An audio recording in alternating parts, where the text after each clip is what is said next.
Ahoy there, matey! Are you thinking about going on a cruise? I've got 3 tips to save you money on every cruise.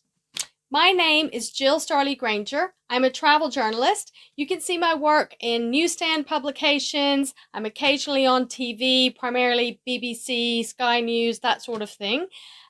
Follow me. Below is the link to my website. Follow me on my Facebook page and my Instagram and my Twitter, Jet Set Journeys Official. Right, I've got 3 tips to save you money on every cruise. Number 1, skip the excursions. They are terrible value for money.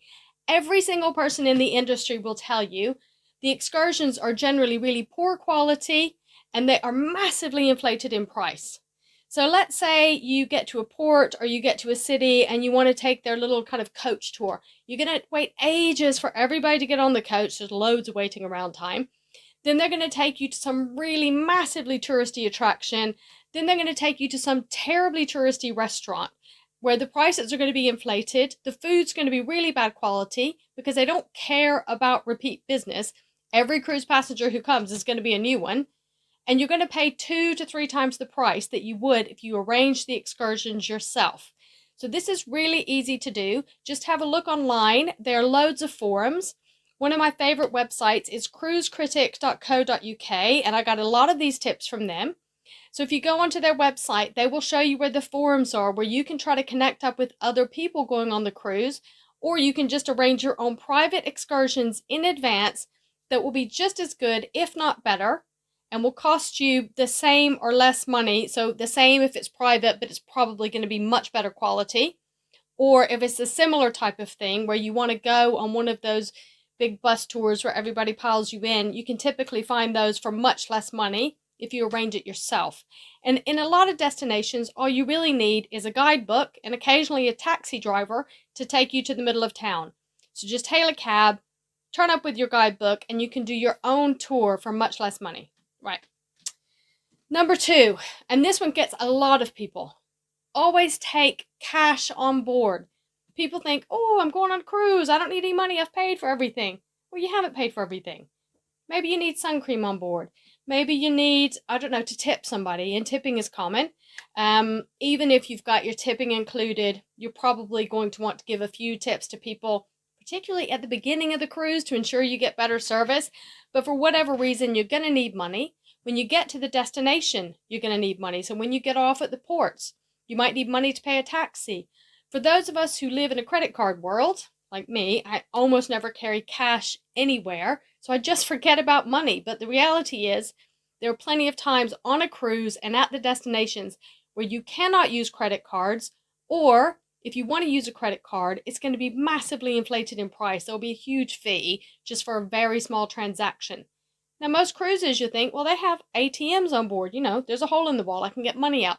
Those things charge you a packet. So you want to get 50 bucks out, they're going to charge you $5 on the cruise ship, plus your bank is going to charge you money on top of that. So you could be looking at paying 10 bucks just to get 50 bucks out. Just get money before you go. If you're going to the Caribbean, get dollars. Those work almost everywhere. If you're going to the Mediterranean, get euros. Take a reasonable amount, and that way you can have that to hand when you need to give out tips, or when you need to pay taxi drivers or tour guides at the destination who maybe don't have credit card facilities. Right, tip number 3 is all to do with booze. I don't drink, but I used to, and loads of you do. Nothing wrong with that. We all want to have, well, most of us want to have a drink on holiday or on vacation, depending where you're listening to this from. So, a lot of people are like, oh my gosh, I didn't realize that all of the booze is not included and I'm having to pay an absolute fortune. You know, you're looking at minimum, absolute minimum, you're looking at $7 for even the cheapest, crappiest little glass of wine on a cruise. And you're not going to want the cheapest rubbish glass of wine. You're looking at $5 minimum for a beer. So the thing to do, you have 2 choices. Now, the first choice, and there's a lot about this online, is that you can smuggle booze on board. They do scan your luggage, so smuggling is a sort of big industry now, so you can be like a pirate and smuggle all your booze on board. So Google Rum Runner flasks, and you will see that those particular brand of flasks, I've never used them, like I said, don't drink. But you will see that that particular brand of flasks and loads of other come up, and they're like plastic flasks. You put the booze in and you sort of flatten it out and put it in your luggage and just hope that they don't catch it. Other things you can do, people will put booze in their hoodie when they're going on board. They'll just stick it in there and hope nobody checks. If you have a baby buggy, sometimes people will smuggle it in there because those quite often don't get scanned. But the things you have to bear in mind, in most cases, if they catch it, and they often do catch it, those rum runner flasks do have a pretty good success rate though. Not just those, sorry, any of the plastic flasks. They have pretty good, or silicone. They have a good success rate, but they will confiscate it if they catch it, and in some cases they will destroy it.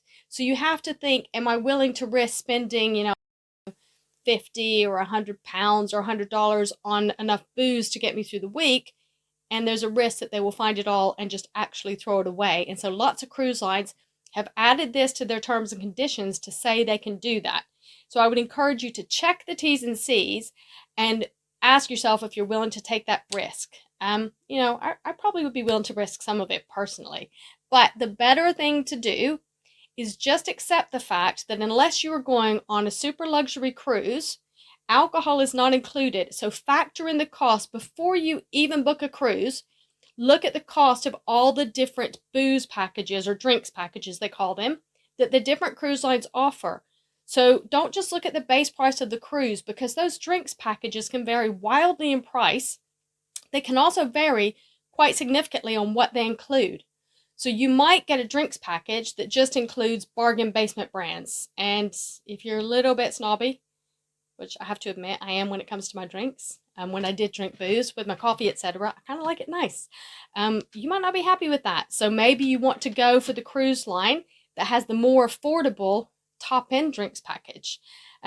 So factor that into the cost before you book it, and then hopefully when you actually book the cruise, you can just go on and enjoy it, knowing that you're going to have all of this and it'll all be done. Because the thing about smuggling the booze on board is it sort of takes away some of the fun of cruising, because a lot of the fun is just sitting around in the restaurant or around the pool and hanging out with your friends, having a few cocktails, etc. But if you're stuck just trying to drink in your room on your own all the time, it's like, is that really what I want to be doing? Maybe it is. If you're just there, just, with your partner, and you're really planning to spend a lot of time in your room, then, maybe that smuggling tip is great. Maybe you're not a big drinker like me, and so you don't want the drinks package. Because here's the catch with the drinks package. In most cases now, if one of you in the room takes a drinks package, everybody in the room has to take it. So let's say I go on a trip with my friend. She drinks, I don't. She wants the booze package. The cruise line will force me to buy the booze package as well. So I'm not happy about that. So I want to be like, try that rum runner flask. See if that works instead. And then if it doesn't, you can just buy your own drinks, because I'm not going to subsidize, all of your drinking, just like she's probably not going to subsidize my slightly snooty eating habits and vegetarian. Yes, so those are your 3 tips, and I hope that saves you money. Please comment below and share with everyone else how you save money on cruises, because there are a million ways to do it. And it's good for us to know these ways, because as we know, the all-inclusive cruise is not all-inclusive. All right, thank you very much, and follow me at jetsetjourneys.com.